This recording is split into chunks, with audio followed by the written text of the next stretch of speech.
Sir ଶୁଭ ସକାଳ। ଆଜି ଏକ ଖରାପ ଖବର ସହିତ ମୁଁ ଆପଣମାନଙ୍କୁ ଏହି ଗୁରୁତ୍ୱପୂର୍ଣ୍ଣ ସୂଚନାଟି ଜଣାଉଛି।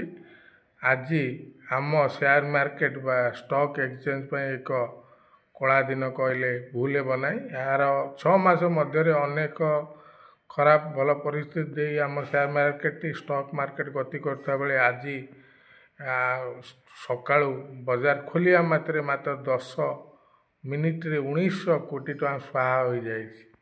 ଦେଖନ୍ତୁ ମାନେ ଏହାଠୁ ଆଉ ଖରାପ ଦିନ କ'ଣ ହେଇପାରେ। କ୍ରମାଗତ ଭାବେ ଏଇ 6 ମାସ ହେବ ସେପ୍ଟେମ୍ବର ମାସ ପରଠାରୁ ଆମ ଷ୍ଟକ୍ ମାର୍କେଟ ଏବଂ ସେୟାର ମାର୍କେଟ ଉପରେ ସତେ ଯେମିତି କାହାର ନଜର ଲାଗିଯାଇଛି।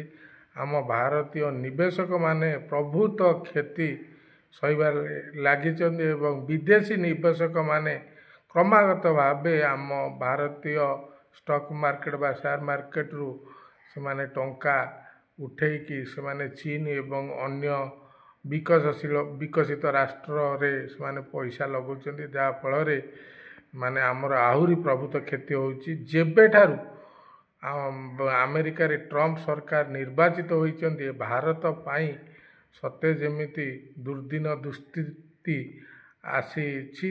ଯେଉଁ ଟ୍ରମ୍ପ ପ୍ରଶାସନ ଜିତିବା ପାଇଁ ଆମ ଭାରତରେ ହୋମ ଯଜ୍ଞଠୁ ଲଗେଇକି ପ୍ରାର୍ଥନା ପୂଜାର୍ଚ୍ଚନା ହେଉଥିଲା, ସେହି ଟ୍ରମ୍ପ ପ୍ରଶାସନ ଆମ ଭାରତ ସରକାରଙ୍କୁ ଏବଂ ଆମ ଭାରତବାସୀଙ୍କୁ ଏଭଳି ଭାବେ ସେମାନେ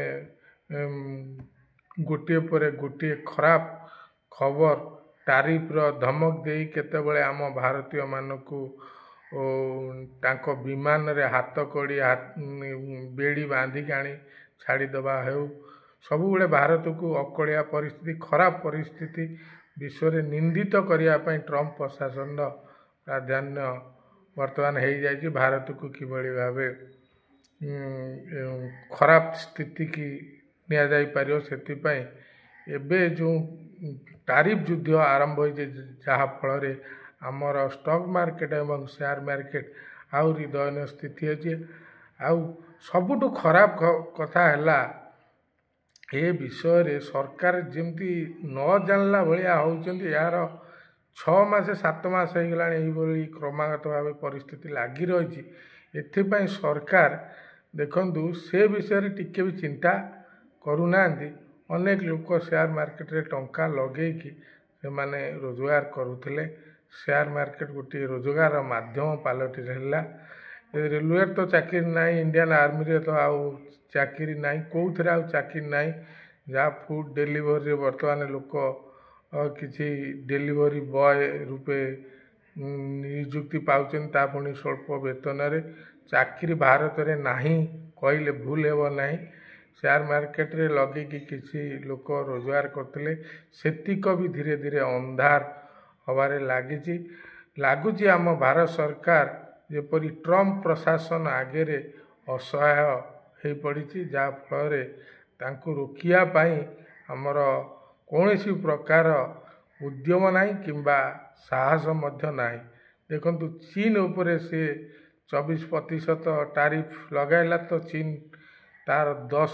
ତାଠୁ ଅଧିକ 10 ଆମେରିକା ସାମଗ୍ରୀ ଉପରେ ସେମାନେ ଟାରିଫ ଲଗେଇଲେ। ତେଣୁ ଆହୁରି ଗୋଟିଏ ଖରାପ ଖବର, ବର୍ତ୍ତମାନ ଯେତେବେଳେ ଚୀନ ଉପରେ ଟାରିଫ ଲଗାଗଲା, ଚୀନ ଆଉ ଆମେରିକା ଠାରୁ ମାଲ ଆଉ କିଣିବନି। ଯାହା ଯେତିକି ତ ଆମେରିକା ଜିନିଷ ଚୀନ ସବୁବେଳେ କମ୍ ବ୍ୟବହାର କରିଥାଏ, ଏବଂ ଯେତେବେଳେ ଟାରିଫ ଲଗେଇଲା ଚୀନ ଉପରେ ଆମେରିକା, ତେଣୁ ଚୀନ ପ୍ରାୟତଃ ବହୁତ କମ୍ ସଂଖ୍ୟାରେ ଆମେରିକା ଜିନିଷ କିଣିବ। ତେଣୁ ଆମେରିକା ବର୍ତ୍ତମାନ ଆମକୁ ବାଧ୍ୟ କରିବ ତା'ର କୃଷିଜାତ ପଦାର୍ଥ ଯେମିତି କ୍ଷୀର ସୋୟାବିନ୍ଠୁ ଲଗେଇକି ବିଭିନ୍ନ ପ୍ରକାର ସାମଗ୍ରୀ ଆମକୁ ଚାପ ପକାଉଛି ଯେ ଆମଠାରୁ ନିଅ ତମେ। ତେବେ ଚିନ୍ତା କରନ୍ତୁ, ଯେତେବେଳେ ତାହାର କୃଷିଜାତୀୟ ପଦାର୍ଥ ଆମେ କିଣିବାକୁ ଆମ ଇଚ୍ଛା ନଥାଏ ବାଧ୍ୟ ହେବୁ, ଆମ ଭାରତୀୟ କୃଷକମାନଙ୍କ ଅବସ୍ଥା କ'ଣ ହେବ? ଆପଣମାନେ ଏଇଟା ନିରାଟ ସତ କଥା, ସମସ୍ତେ ଜାଣିବା ଉଚିତ କେଉଁଭଳି ଭାବେ ଭାରତ ଦିନକୁ ଦିନ ଦୁର୍ଦିନ ଆଡ଼କୁ ଗତି କରୁଛି। ଟଙ୍କାର ମୂଲ୍ୟ ପାଖାପାଖି ଗୋଟିଏ ଡଲାର 90 ଟଙ୍କା ସହିତ ସମାନ ହୋଇଗଲାଣି। ସବୁଦିନ ପ୍ରାୟ ସେୟାର ମାର୍କେଟରେ ରେ ଟଙ୍କା ନିବେଶକମାନେ ହରାଉଛନ୍ତି। ଆମର ଲୋନ୍ ସଂଖ୍ୟା 10 ଗୁଣା ବୃଦ୍ଧି ପାଇଲାଣି, ଯାହାକୁ ଭାରତ ସରକାର ଯଥାସାଧ୍ୟ ଲୁଚାଇବାକୁ ଚେଷ୍ଟା କରୁଛନ୍ତି। ଭାରତରେ ନିଯୁକ୍ତି ନାହିଁ।